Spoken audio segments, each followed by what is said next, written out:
Amateur Traveler is in its 20th year now, but can you imagine if I had people on the show who had never been to the destination, but had just read about it or seen a movie about it? That wouldn't make any sense at all, and you wouldn't listen. We all know how important it is to receive advice from people who know a destination to get the most authentic local experience. And a great option for experiencing this is Explore Worldwide and their authentic small group adventures, led by local tour leaders, perfect for solo travelers who want to meet like minded people with a desire for adventure. I'm often an independent traveler, but two of my last three trips were with small group tours because they organize everything and it's a lot easier. If you want to recreate the tour I did to Malta, they have a Malta and Gozo Discovery Tour. I'm intrigued by one of their tours called A Taste of Sicily. The company again is Explore Worldwide, and visit exploreworldwide.com to learn more. And thanks to Explore Worldwide for sponsoring this episode of Amateur Traveler. Amateur Traveler, episode 93. Today, the Amateur Traveler looks at life as an exchange student in northern Italy. I got my bags packed, I'm on a roll. I'm heading out there, and I'm ready to go. I'm looking real good in my passport photo.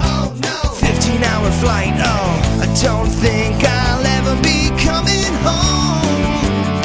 You know I love it. I got to see one more cathedral. I got to sit in one more cafe. I know that I should be heading home, but maybe not today. Welcome to the Amateur Traveler. I'm your host, Chris Christensen.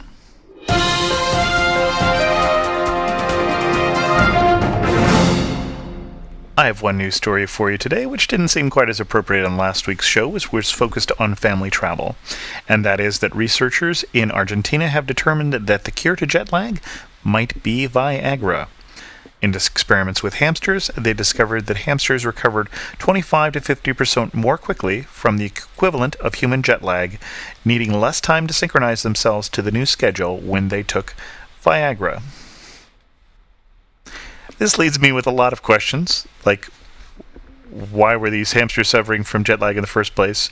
And tell you what, you just supply your own Viagra hamster jet lag joke and put that as a comment to the show at amateurtraveler.com.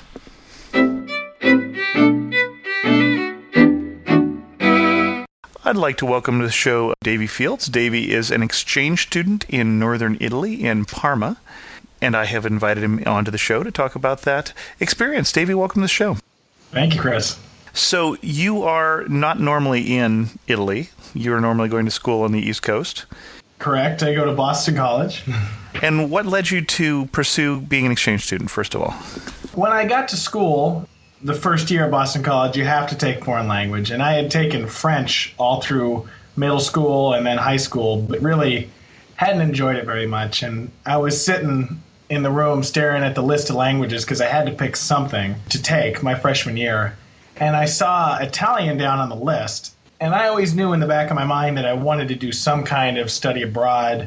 My dad had done it in Berlin and really, really enjoyed it and always talked about it. So I knew I wanted to do something. But sort of at that moment when I saw Italian, that sort of became more of a progression because I always knew that Italy had this mystique, this sort of special something so different than the United States and a lot of the other places in Europe. And as time went on and I learned more about the Parma program, I started to really, really get excited about the chance to get abroad for a semester. And was there anything that tied specifically to your major, or it was more a general educational opportunity?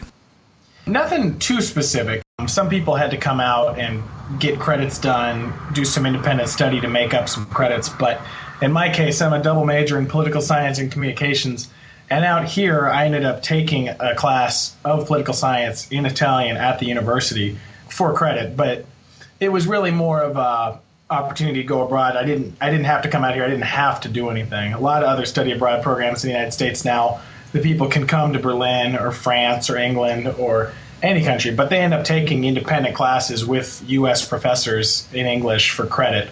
What was great about the Parma program is that two of our classes were at the university in Italian with other Italian students. Now, you didn't start studying Italian, though, till your freshman year, and you're in the second half of your junior year. So you had 2.5 years of Italian, and you're now going to university in Italy. And I actually only had 2 because I had a hard time with Italian at Boston College, so I didn't take it the first semester because I was a little frustrated with it. Some people can do it well right out of the book, and I always sort of felt like with language in general, if I ever really got there and had to get into it, had to start using it, that it would all click. And it did. It took some time, but I live with a wonderful family out here. You certainly have to speak Italian, especially in Parma, to be able to eat, to survive out here. So once I got out here, it clicked, but it definitely was a little bit of leap of faith. And for those who aren't familiar with northern Italy, where is Parma? Parma is basically in between Milan and Florence. It's about an hour and 10 minutes in a train from Milan, about 2 hours from Florence. Bologna is about 45 minutes away. It's a little close to the west. It's not a particularly large town, but it's famous for Parmesan cheese. The prosciutto's very big here. The head of European food safety just got set up in Parma. So the town has a lot of history. And fortunately, it is right in between so many other large cities that there's a lot of trains to get out and see the rest of Italy. So it was easy to travel. And Parma itself is not that big? No, it's not. The city center is nice, but you can really go about 10 minutes on a bike from the city center and you're going to hit pretty rural countryside, highways, farms. So it's not a particularly large city. Okay. Now, going back to the Italian, the setup here, as I understand it, is you took Italian in college. You had a hard time with it, but you didn't let that deter you from being an exchange student studying in Italian. No. So we learn you're an optimist, first of all. Yeah, a large optimist. I did think deep down that if I got out here, I would get it. So it was lucky that actually proved to be pretty true. And your first day there then wasn't obviously classroom studies. No, it wasn't. Our first week we spent in Florence doing a pretty intensive art history. We went down to Rome, saw the David, Last Supper, a lot of Michelangelo, the Sistine Chapel. We went to Parma a week later. The first 2 weeks were a lot of sort of orientation stuff. University classes didn't start until middle of February, and we got to Parma January 22nd. So we had a pretty good acclimation period before it got thrown right into intensive Italian, but even the acclimation period really didn't prepare me to be thrown in the very first day of class of 3 consecutive hours of lessons in fast, intense Italian with 100 kids in a lecture hall. And you say you haven't just suddenly gone to, since you've been in Italy, gone to the third person here. You're with another group of students here. No, I really, we're all survivors out here. There's 12 students from Boston College. In one of my political science class, it was just me and one other girl. But my Italian literature class, there were 5 of us in there. A lot of the stuff, thankfully, we were in a larger group, so when somebody missed something, maybe another person in the group would hear when the next class was or what we were even talking about in class. So it was definitely good to be in a group when this kind of comprehension stuff would come up. And what kind of stories do you have for when language understanding goes wrong? One of my personal favorites, and this ties in a lot of stories, because I was in my political science class, which ended up being a short class, which was funny because the very last day of class, once we got to the end of class and the professor said it was the end of class, me and my friend were really surprised because we had no idea that the class was only a half semester instead of a full semester. So that already tells you a little bit about, you sort of know what's going on, but especially political science, so much of the stuff is so abstract. Like you'll hear George Bush or Europa, these terms once in a while, but it just tended to be so fast. But about 2 weeks after the last class, we had our final. It was just an oral exam, 20 minutes with the professor, one-on-one in the room, talking about the books in the class, the material.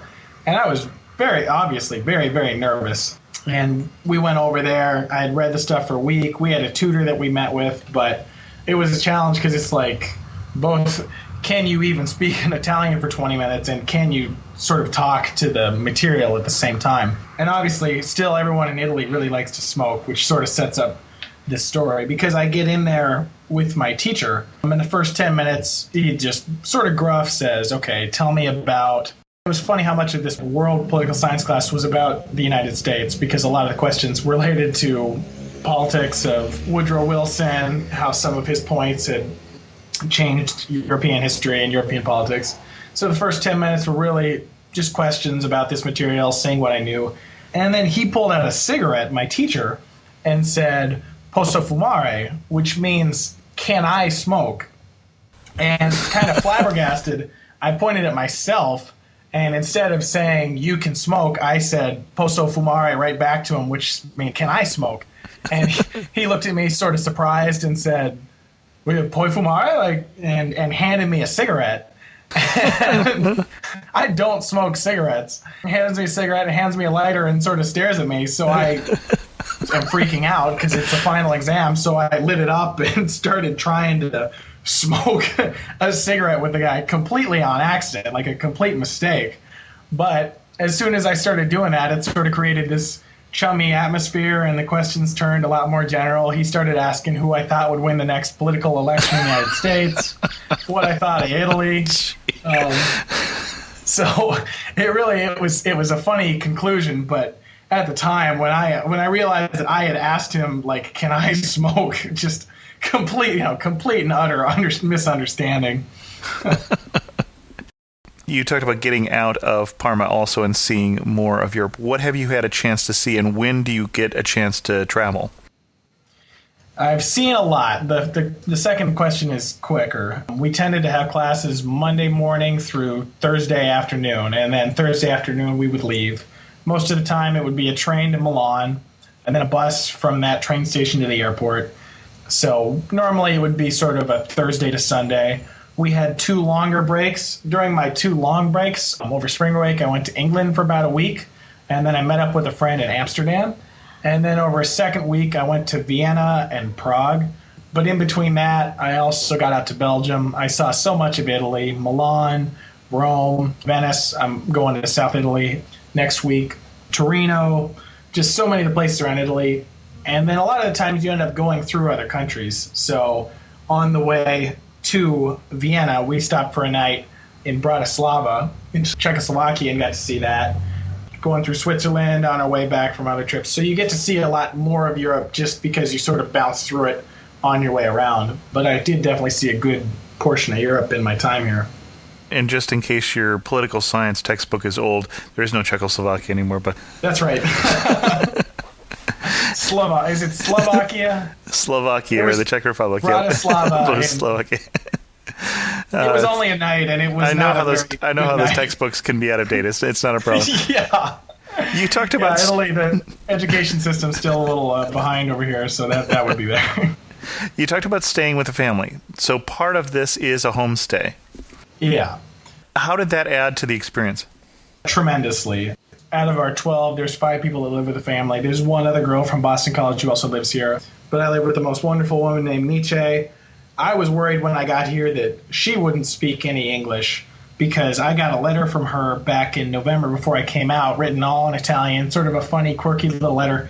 And I wasn't too sure what it was going to be like, but she really opened up her arms. And just one of the biggest things for improving Italian was the 7 kids at BC that came out here. 7 of them lived at a villa, just a little apartment complex. And, well, I had Italian lessons with them and went home at night and kept speaking Italian at dinner, just talking to her about life. We would go out on little trips once in a while, go on hikes, go on walks. I would still continue to speak Italian. That was really, really big part of my improvement was that just forcing you to just keep doing it and never stop.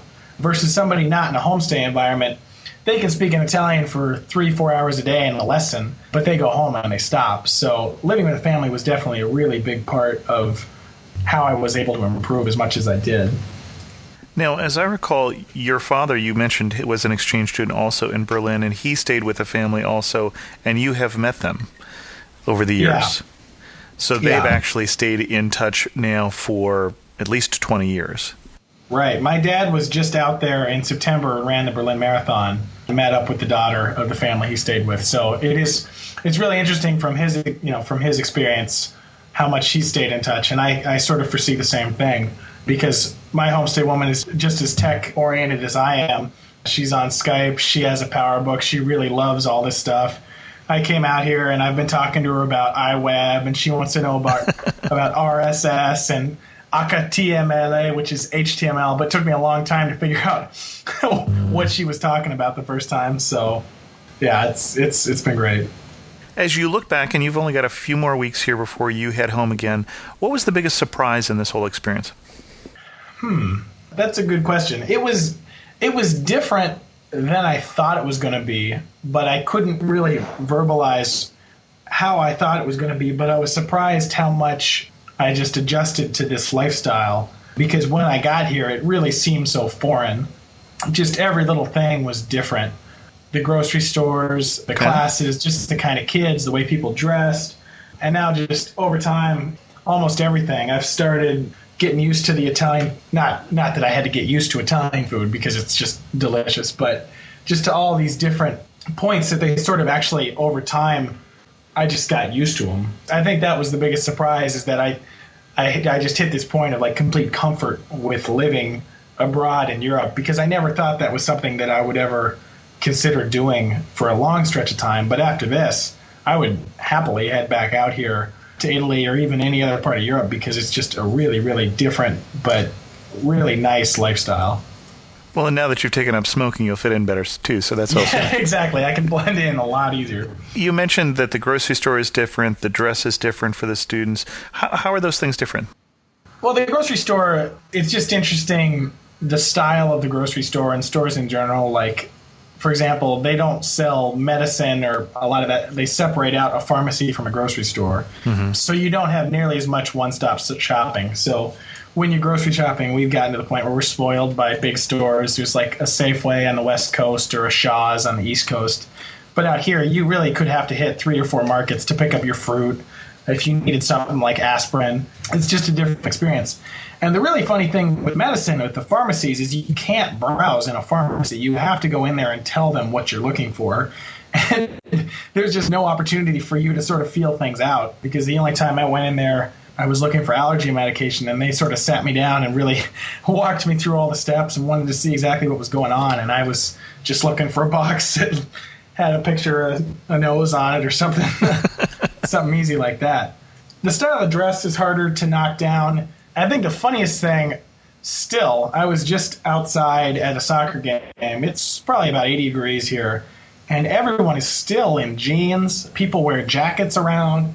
I stopped wearing long pants about a month ago, and I can't believe how many Europeans just keep dressing like it's 50 degrees well into the summer. That's one of the funnier things. And besides that, you are starting to see more American culture leak over, because we do have a lot of stores, not so many in Parma, but in the bigger cities, where you see a lot of places that actually resell American clothing.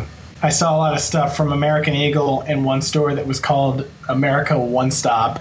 They had a different logo on it, but I was actually wearing one of my shirts from American Eagle that was identical to this other shirt. So it's funny to see sort of the American influence seep in slowly, but Italy definitely still has its own persona, and it doesn't seem like they're going to give that up anytime soon.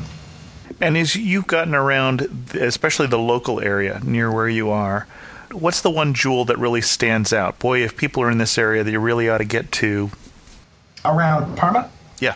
Parma is a really nice city, probably for about a day. It's a wonderful city to live in terms of visiting. If you were to spend one day in Parma, it's a day that's centered around eating, because there's so many fabulous restaurants around. But there's a pretty fair amount of history. There's an art gallery over here that has a Michelangelo sketch in it that's beautiful. But in terms of location, pretty close, not in Parma, the Cinque Terre I got to about 2 weeks ago, and I'm going to try and figure out how to make it back one more time, because that has been the highlight of Italy for me, and probably all my trips out here, because it was so beautiful, so well preserved, very Italian, and just one of the best times I've had out here. Just gorgeous. Well, I'm glad to hear you say that, because we go there in mid-July, so. You're going to enjoy it. As you think about coming here to Italy, what do you wish you had known? More Italian. Okay. It's probably best, like, I wish I'd known to let go of some of my American stuff sooner, because as I got here, I was still held on. I mean, after the first week in Parma, we could do whatever we want for lunch. And I ended up finding at a supermarket that sold American sliced bread, and I found cheese, and I started making myself grilled cheese sandwiches just because I was sort of a little homesick and trying to hold on to a little of that. But I think I really started to enjoy it more when I just sort of gave that up. You know, pick up a roll, pick up prosciutto, and just sort of go all in and not try and halfway it. And then in terms of travel and everything else, it's just that you want to pack as light as possible and just not stress on whether you have enough different outfits for your trip, but it's really just about convenience, because especially as a student traveling around, if you're hitting different hostels, you just want to have a little amount of stuff as you can in case something's stolen, because you have to be moving it all the time, because you have to pack it. That's just really, when you're in Europe and especially when you're moving around, you want to travel as light as possible. Thinking of traveling light as possible, we just moved my son, as you know, back from college, and we filled up the back of a minivan completely with all his stuff, including a couch. You didn't take that sort of amount of things, I'm assuming, to Italy. So what did you take? Going to school on the East Coast actually prepared me well, because I have to live out of 2 suitcases back and forth every time. So it's funny, when you cut yourself down to those bare essentials, it really ends up being almost all clothes and sort of technology stuff, because nowadays it's just, you're packing your camera, your cell phone, your computer, your iPod. I have just all kinds of this technology stuff, and it's funny how much more and more of my just luggage and just personal possessions are just technology items. But yeah, it's funny living out of that. There was really no space to bring anything besides the bare essentials, because I was coming out here knowing that I couldn't really sub anything for 6 months. So, yeah. You mentioned homesickness. How did you deal with the homesickness? What were your strategies? Besides grilled cheese sandwiches. Sure. I got a lot of photos printed, put them up right away. I made sure I gave out my address to as many people as I could out here. Tried to stay in good contact. But after a certain point, you can't, if you dwell on it too much, that's when it gets worse. If I was ever sitting in my room sort of feeling sorry for myself, because it's almost a dual homesickness for me. Sure. Because, A, I miss California, my family, my friends out there. But at the same time, there was a semester of school at Boston College going on that I wasn't at. And I had so many of my roommates and friends back there. So it was almost, I felt like if I ever really started to get down to it, it could be something that was pretty depressing. So at those points, I always just tried to just push on and just find out what I enjoyed doing here, call up a friend, and just enjoy my time. Because this has been my favorite semester at school. Not at school, but of my college years, by far. Just so different, so much fun, so many new experiences. So it was more of a thing about getting past the first month of sort of feeling a little homesick. And now as I get in the final stretch, I'm starting to feel that, I'm starting to get ready to come home again. But really, a lot of that stuff just got pushed out by how incredible the whole experience overall was. And as you come home, what do you think you're going to miss from Parma? Definitely Nietzsche. The lifestyle is something that is just different, and at first it was different, and I didn't like it because stores closed between 1 and 3:30 for the pausa, and things like that were annoying. But it's just, the lifestyle is really starting to grow on me about just how relaxed and how much easier people take it out here. Every day, there's 2 or 3 places around town that I like to go to get a cappuccino around the day, and every one of them, I walk in, I know all the people that work there by name, smiles, talk about how our days are going. I just miss that friendliness and this sort of this small town feeling, like this town's like adopted me already, more than any place around, the United States, because it's that small town feel. But Parma's not even a city of 100. I think there's more than 100,000 people here. But Italians are so prone to being friendly and really just stop and take the time to talk to you and sort of figure out who you are. That's something I'm really going to miss, is all the people that I've met out here and that sort of closeness that there is. Now, you mentioned this is going to be your, so far at least, your favorite semester. What are sort of 3 highlights that stand out for you that you're going to remember for the rest of your life? Maybe I'll try one inside Italy, one outside Italy, and one that I think of after the first two. Okay.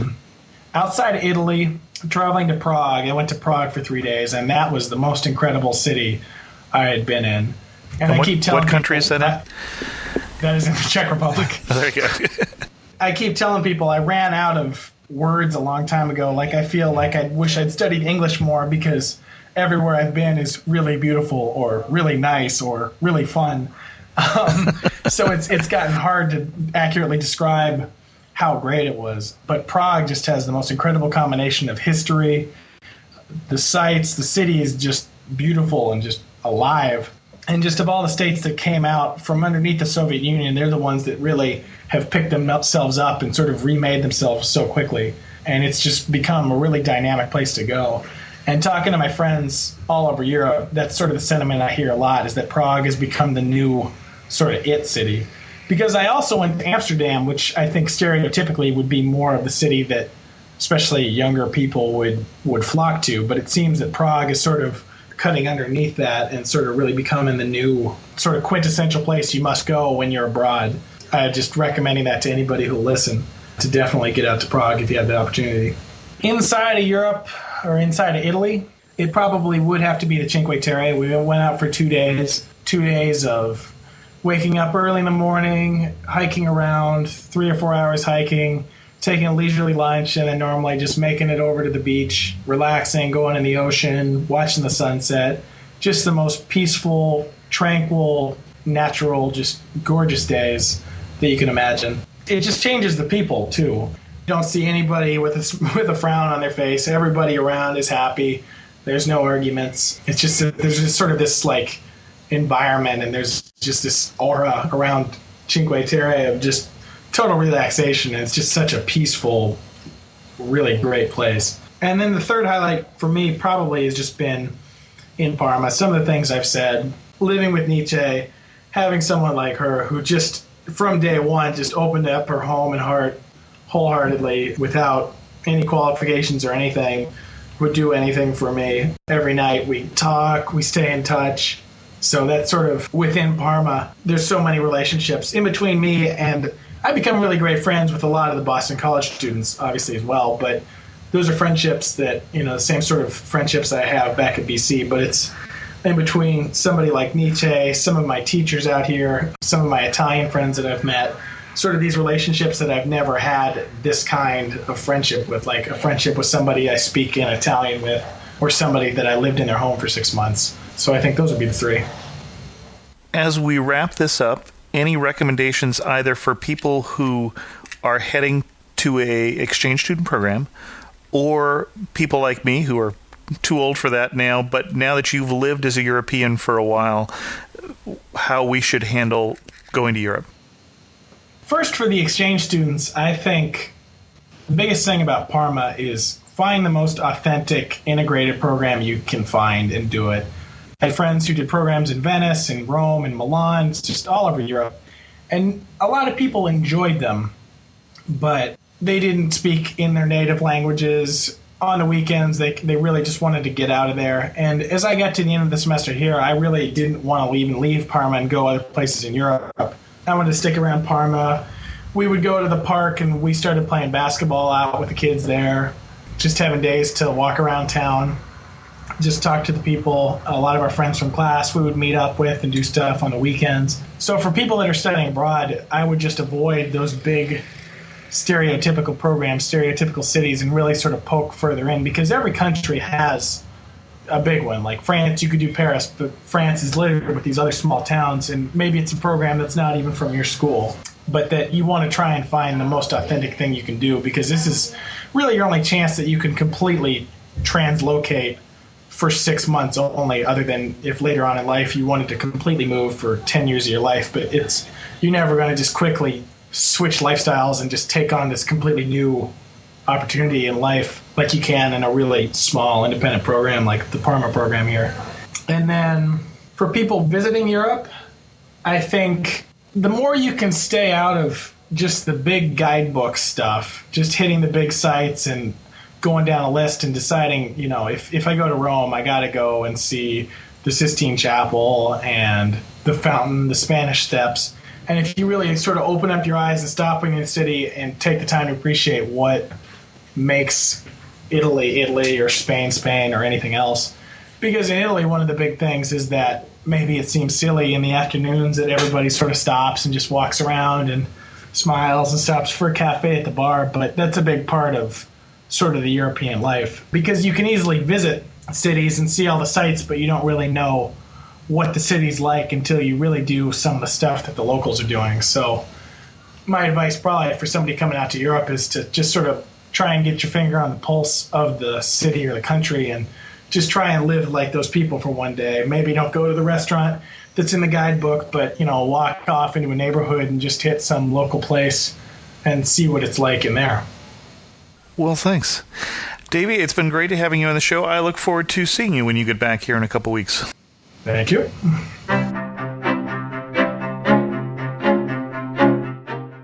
This show seems like a good place to remind you that the Amateur Traveler comes in two versions. One is audio only, and the other is the iTunes Enhanced version, which does include pictures. And so if you want to see the lovely pictures from Davey's travels, make sure you're looking at the iTunes Enhanced version, either in iTunes on Windows or Mac, or using a modern iPod. For resources, I have a few different internet resources that would be useful to you in your travels in Europe. The first one is Hostel World, hostelworld.com, which is where you can find the latest information about hostels in various countries. The second thing is, if you're going to be a student traveling in Europe, you'll want to know top 10 things you can do in Europe for free, which is an article from about.com. I'll put a link to that in the show notes at amateurtraveler.com. The other information I have for you is that Google also has language tools which let you do translation, and they are also available in SMS form from your cell phone, so that if you have a cell phone that works in Europe, you can use Google's SMS to translate things on the fly if you want to know what that sign or that menu is saying. I'll put a link to that also in the show notes. And then finally, I have a link that I'll put in the show notes to wikitravel.org and their article about discount airlines in Europe. You heard Davey mention that they would often go to Milan and fly to various places. There are a number of ways to do that inexpensively in Europe, so check out that link also in the resources section of this show's notes. As well as being in the show notes, those can also be found in the iTunes Enhanced version of this show. I got an email recently from one of the former guests on the show, Anne, who was a guest on the show on Turkey a while back, and she had just gone to Yosemite, taking advice of this show. We've done 2 different shows on Yosemite, was planning on biking. That didn't end up working out, but she did send us a link for pictures that she took in Yosemite. So if you're thinking about a trip there, check out, again, the show notes for the link to Anne's pictures. With that, we'll bring this show to a close. I'd love to hear from you. Send me an email at host@amateurtraveler.com or look at the many different ways that you can contact me at amateurtraveler.com/contact. And as always, thanks so much for listening. I got to see one more cathedral. I got to sit in one more cafe. I know that I should be heading home, but maybe not today.